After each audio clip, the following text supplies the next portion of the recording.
मी सतत इतर लोकांवर अवलंबून का असते? आपण कधी विचार केला आहे का, की मी सतत कोणत्या ना कोणत्या गोष्टीसाठी इतरांवर अवलंबून असते? मी यातून बाहेर पडण्यासाठी काय करू शकते? तर आपण यावरच आज गप्पा मारूया.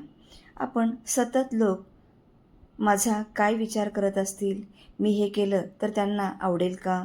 मी केलेलं काम चांगलं आहे असं कोणी सांगितलं नाही म्हणजे ते काम चांगलं आहे की नाही? असे अनेक विचार आपल्या अनेकांच्या मनात, खास करून स्त्रियांच्या मनात सतत येत असतात. काही लोकांचं तर असं असतं की आपला संपूर्ण आनंद, आत्मविश्वास आणि निर्णय क्षमता ही इतर लोकांवर अवलंबून असते. कोणी कौतुक केलं तर आपल्याला आनंद होतो आणि कोणी दुर्लक्ष केलं तर आपल्या मनाला वेदना होतात. प्रत्येकाला वाटत असतं आपल्याला प्रत्येकाने विचारावं, प्रत्येकाचं प्रेम मिळावं आणि आपल्याला त्यांनी महत्त्व द्यावं. पण जेव्हा यातलं काहीच होत नाही, तेव्हा मात्र आपल्याला मानसिक त्रास सुरू होतो. खरोखरच इतर लोकं एवढी महत्त्वाची असतात का? आता बघा हां, अनेक मुलांना लहानपणी चांगलं काम केल्यावरच त्यांचं कौतुक केलं जातं, बक्षिसं दिली जातात.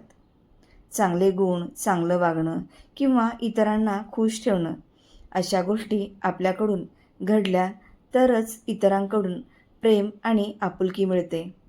असं त्या मुलांच्या मनात हळूहळू एक विश्वास तयार होतो. आपण विचार करू लागतो, खास म्हणजे आपण स्त्रिया बरं का, मी जशी आहे तशी पुरेसी नाही. लोक खुश असतील तरच मी चांगली आहे. हाच विश्वास आपल्या मनात कायम टिकून राहतो. आणि आता तर सोशल मीडियाने देखील यामध्ये भरच टाकली आहे. ही समस्या अजूनच वाढवली आहे. हो, खरंच सांगते हां. आजकाल अनेक लोक स्वतःची किंमत लाईक्स, कमेंट्स आणि फॉलोअर्सच्या संख्येवर मोजत असतात. आता तर संशोधनात देखील असं दिसून आलं आहे की सोशल मीडियावरून सतत मिळणारे प्रतिसाद मेंदूमध्ये डोपामाइनचे स्त्राव वाढवतात. त्यामुळे बाहेर मिळणाऱ्या कौतुकाची सवय लागू शकते.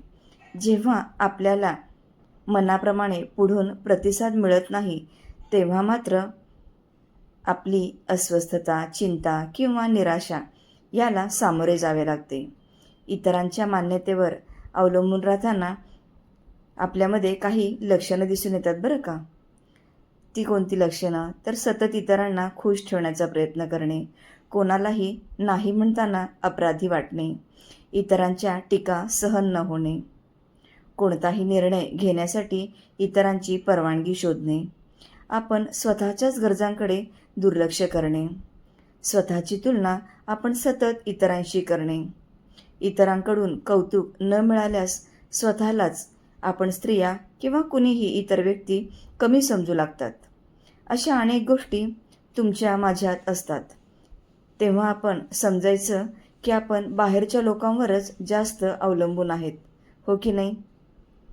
पण याचा परिणाम मात्र आपल्या मानसिक आरोग्यावर होत असतो. याकडे आपले पूर्णपणे दुर्लक्ष होते.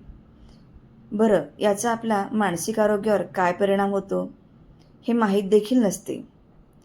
याचा असा परिणाम होतो की सतत इतरांवर अवलंबून असणारी व्यक्ती मानसिकदृष्ट्या थकून जाते. कारण प्रत्येक व्यक्तीला नातेवाईकांना खुश ठेवणे अशक्य आहे, हो की नाही? काही लोक तुमचं कौतुक करतील, तर काही टीका देखील करतील आणि काही जण पूर्णपणे तुमच्याकडे दुर्लक्ष करतील. जर आपला आत्मविश्वास इतरांवर अवलंबून असेल, तर तुमच्या भावना सतत वर-खाली होत राहतील. अशा लोकांमध्ये चिंता, ताणतणाव अधिक प्रमाणात दिसून येतो. बरं, यातून बाहेर पडण्यासाठी आपण काय करायला हवं? चला तर मग. 1. स्वतःची किंमत इतरांच्या मतापासून वेगळी करा. स्वतःलाच प्रश्न विचारा की जर कोणी माझं कौतुक केलं नाही, तर मी हे काम महत्त्वाचे समजेन का? उत्तर होय असेल तर तुम्ही योग्य दिशेने जात आहात. लक्षात घ्या, तुमची किंमत इतरांच्या प्रतिक्रियामुळे ठरत नाही. 2. स्वतःची मान्यता स्वतःलाच द्या. म्हणजे काय? तर दररोज दिवसाच्या शेवटी स्वतःला विचारा, आज मी कोणती चांगली गोष्ट केली, कोणत्या गोष्टीचा मला अभिमान आहे, मी कोणती प्रगती केली. आणि आता स्वतःच्या प्रयत्नांचे कौतुक स्वतःच करण्याची सवय लावून घ्या बरं का. त्यामुळे आपला आत्मविश्वास वाढतो. 3 नंबर, नाही म्हणण्याचा सराव ठेवा. इतरांना खुश ठेवण्याच्या सवयीमुळे अनेक जण स्वतःच्याच गरजा विसरतात. लहान गोष्टीपासून सुरुवात करा. इतरांना नकार देणे म्हणजे वाईट व्यक्ती असणे नाही, तर ते स्वतःचा आदर करणे आहे, स्वतःला महत्त्व देणे आहे. 3 नंबर आहे, सोशल मीडियाशी आपले नाते तपासा.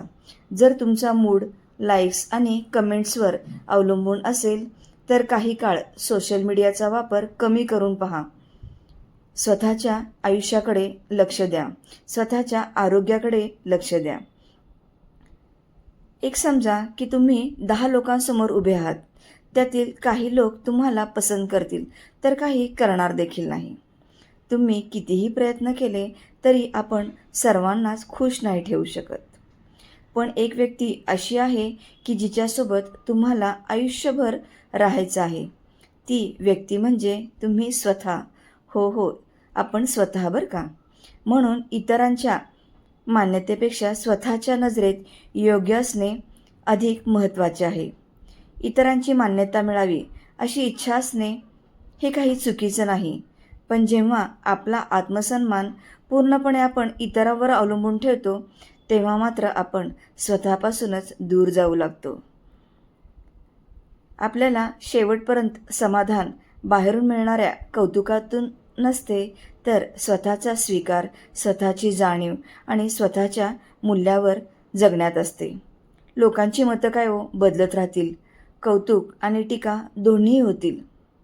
पण जेव्हा तुम्ही स्वतःला मान्यता द्यायला शिकता तेव्हा इतरांच्या मंजुरीची, मान्यतेची गरज हळूहळू कमी होऊ लागते आणि तेव्हाच खऱ्या अर्थाने मानसिक स्वातंत्र्याची सुरुवात होते. मग तुम्ही आजपासून खरोखरच इतरांवर अवलंबून राहू नका. आपले स्वतःचे निर्णय स्वतः घेण्याची सवय लावून ठेवा. स्त्रियांना मात्र हे करायला थोडेसे अवघड जाते, परंतु सरावाने ते होऊ शकते. आपल्याला मानसिक स्वातंत्र्य पाहिजे असेल तर खरोखरच याची आपण सुरुवात करायला नको का? काय सख्यांनो, बरोबर आहे ना?